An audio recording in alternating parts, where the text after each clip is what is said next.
Well, it's windy and I hope you can hear me, but what I'm going to do, this is my spillway coming off my pond, and it has eroded and eroded and eroded to where it's kind of difficult for me to come in here with the golf cart, and even with the tractor it's getting to be a pretty good dip there. So I have decided, instead of building a bridge, which I need, I have decided to put in a piece of culvert.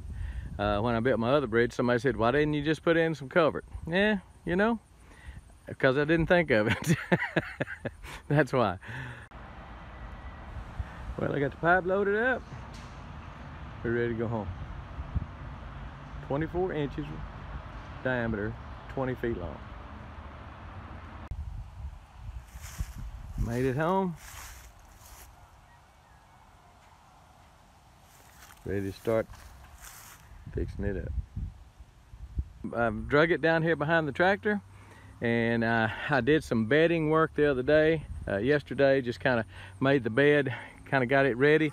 My pond is dry, so I've got a lot of dirt to dig out of there and put on top of it, and we're gonna make us a bridge out of a culvert. We got to do something to get over this water for the cows, for the tractors, for anything else that needs to come back here. So I'm gonna set the camera and let you watch what's going on.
Okay, so that's it. I'm standing in the trench now that leads up to the pipe.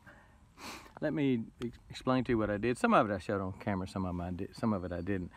I came in here with my bucket and dug down to where the top of that pipe is, where the bottom of that pipe is actually below grade, below this creek. This is the spillway creek, and it goes this way, obviously. And I dug it down to where there'd be no impediment. It should go right straight through. Put a level on the pipe. I got about a half a bubble. Probably could have gone more than that, but about a half a bubble sloped that way. And after digging it out, hard clay, I mean a good base for it down there. Hard clay everywhere on my property, but anyway. Dug it out good, rolled it in there. Then just start piling dirt on top. I found that the best way to do it, if you start piling dirt, and I started doing it this way, start piling dirt here, and it just rolled the pipe that way. And I piled dirt over there, and it would roll the pipe this way. So I just started dropping dirt right on top of it, and let the dirt go to both sides. First of all, it weighted it down some, and then the dirt fell on both sides, would keep it from rolling either way, and just did that all the way across, piling dirt on top. And then once I got a good bed of dirt on top and a good pile on either side of it, then I started doing some of this, and it wasn't long I was able to drive over it. I think that thing would take a lot of weight. I tried to find out from the place I bought it if they had any documentation on it about the weight it carries and such, and they did not. Looked online, and probably a different manufacturer. I think these guys, I don't remember, but anyway, it was a lot of weight, more than I'll be doing. The only thing that would be bigger than my tractor, of course my tractor is about 6,000 pounds with the loader on it, and with a mower on it maybe 7, with a couple of rolls of hay on it maybe 8, hay roll front and back maybe 8,000 pounds. So we'll say 10 just to be over cautious. And gosh, this thing will probably take 40 or 50,000 pounds, I would imagine. The only thing I have that coming through here that might come through here that would test this would be a fertilizer truck. A fertilizer truck weighted down with fertilizer, trying to fertilize my back pasture and stuff. And if I have to, I can come through that gate where the cows are. My neighbor has we would probably get our places fertilized at the same time anyway, so he would just come through that gate. But I feel pretty confident he could drive across that, and may test it one of these days. May tell him to come on over here and let's try it. Anyway, it turned out real good. I'll show you some more pictures of it when the grass comes up, if the grass comes up. Like I say, it's late in the year to be planting ryegrass. Should be planting rye in September. I think October is the latest. You know, maybe 1st or middle of October would be the latest, because you don't want it to get hit by a real cold spell in its infant stages right after germination.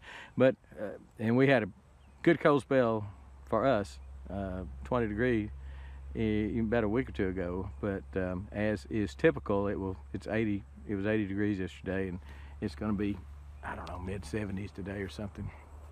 Anyway, that's a look at it. I tried my best to. There's a it's again not beautiful, and that's something I can always come back and fix if I need to. When my pond goes dry again, I can come back and get some more dirt. But I think I'm through with it as of right now.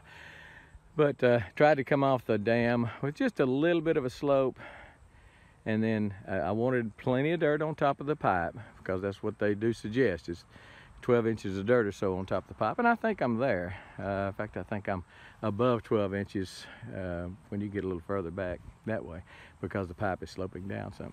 Anyway, and then it just a nice gradual taper. It took me about 6.5 hours, something like that. And again, $429 plus tax, and yes, they do charge tax even if you're a farm, because they said it's not farm related. And I argued, and they said nope, they don't set those standards, that it's the government. Government said it's a taxed item, so I had to pay tax on it. So $465-ish, something like that. And a little bit of elbow grease and a little bit of diesel. And the ryegrass seed was $25, something like that. And I'll finish it up. I've got a pretty good stand of rye coming up some places, but whatever I don't use on this, and I'm gonna put it on since the pond's been dry, I've also built up my ramps at my 2 bridges, and I will there's one of them down there you might can see, the red one right in the middle. I built up the ramps with this free dirt I get some years, and I will put ryegrass on that too. I overdid the ryegrass by quite a bit, fixing to get some rain, but I overdid the ryegrass simply because some of it's not going to germinate. So I'm trying to get what I can. Supposed to put, I think, 25 pounds per acre, and I did about 10 pounds on a 20 by 30 spot. So anyway, and this is annual rye, in case you're wondering. So that's it. I think it's gonna be real good. If I can keep this from stopping up, keep trash, and I've got a dead tree right there I need to cut up, and those limbs and stuff I've got to kind of rake up and get out of this flow, so they won't come down here and get clogged in that. Looks good. Real pleased, and that's the way you put in a culvert. It's pretty easy. If you got access to dirt, if you don't have access to dirt, that dirt's expensive. So you'll have to get dump truck loads of it to come in and pay for it, and it's expensive. I believe that's it. We had a little project here going on, and we finished, and we happy about it so far. We're gone.